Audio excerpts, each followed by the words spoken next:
মৌলিক অধিকারের বিষয়গুলোতে আমরা এত পেছনে আছি যে 4টি নির্বাচনের মাধ্যমে নির্বাচনের নামে যে তামাশা হয়েছে, তাদের জনগণের কাছে কোনো দায়বদ্ধতা ছিল না। জনগণের কাছে যে মেসেজটা আমরা দিতে চাই সেটা হলো যে এই বাংলাদেশের 54 বছর পার করার পরেও বাংলাদেশে যে কাঙ্ক্ষিত পরিবর্তন হওয়ার কথা, একটা বৈষম্যমুক্ত বাংলাদেশ, যে বাংলাদেশে সবার অধিকার সুরক্ষিত থাকবে, যে বাংলাদেশে সবাই সুবিচার পাবে, যে বাংলাদেশটা দুর্নীতি মুক্ত হবে, যে বাংলাদেশের উন্নয়নটাও সুষম উন্নয়ন পাবে সবাই, আমরা সেটা পাইনি। বিশেষ করে এই অঞ্চল সুনামগঞ্জ 1, এখানে যোগাযোগ, শিক্ষা, চিকিৎসা সহ জনগণের সংশ্লিষ্ট যত বিষয়গুলো আছে, অধিকারের বিষয়গুলো আছে, সমস্ত অধিকারের বিষয়ে আমরা অত্যন্ত পেছনে আছি। সবগুলো রাস্তা ভাঙ্গা, আমাদের দনপাশা মধ্যনগরের সাথে আমাদের এখনও কোনো জেলা শহরের সাথে যোগাযোগ স্থাপিত হয় নাই।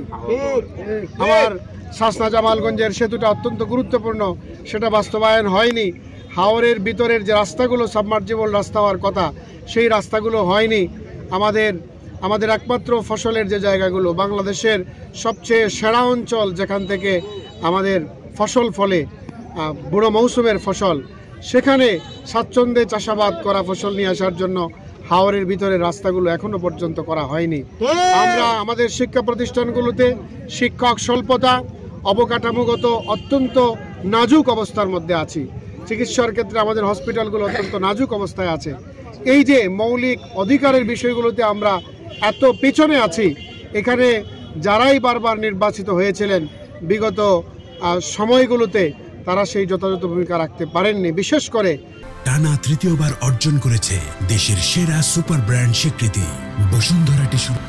বিগত সময়ে ফ্যাসিস্টের আমলে যে 4টি নির্বাচনের মাধ্যমে নির্বাচনের নামে যে তামাশা হয়েছে, সেই তামাশার মাধ্যমে যারা এসেছিল তাদের জনগণের কাছে কোনো দায়বদ্ধতা ছিল না, যার কারণে জনগণের কাজ না করে তারা তাদের নিজেদের বৈষয়িক উন্নতি নিয়ে তারা ব্যস্ত ছিল। নিজেদের গাড়ি বাড়ি লাগবে, দেশে বাড়ি লাগবে, রাজধানীতে বাড়ি লাগবে, দেশের বাইরে বাড়ি লাগবে, সম্পদ তারা পাচার করেছে।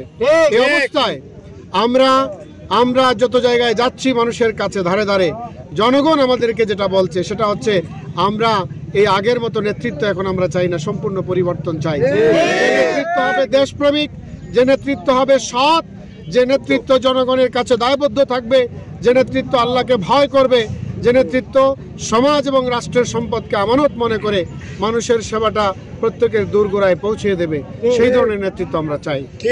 এবং সেই নেতৃত্ব থেকেই আজকে সারা বাংলাদেশে তারা স্লোগান তুলেছে যে সব দেখেছি বারবার, দাঁড়িপাল্লা এইবার, সব দেখেছি বারবার, দাঁড়িপাল্লা এইবার। ইনশাল্লাহ আমি আমার এলাকার জনগণকে আমি অত্যন্ত দৃঢ়তার সাথে আমি আশ্বস্ত করছি, গোটা বাংলাদেশে আজকে যে পরিবর্তনের হাওয়া শুরু হয়েছে, আমার মেধাবী সন্তানদের বিভিন্ন বিশ্ববিদ্যালয় নির্বাচনে আমরা যেটা দেখতে পেয়েছি, এছাড়াও বিভিন্ন পেশাজীবীদের অঙ্গনে, সমস্ত অঙ্গনে আমরা দেখতে পাচ্ছি যেটা পরিবর্তনের সুর এসেছে। এবং সেই পরিবর্তনের সুর আগামী দিনে দাঁড়িপাল্লার বিজয়ের মাধ্যমে ইসলামের পক্ষের, দেশপ্রেমিক জনতার পক্ষের একটা সরকার গঠনের মাধ্যমে সে তার সফলতায় পর্যবসিত হবে।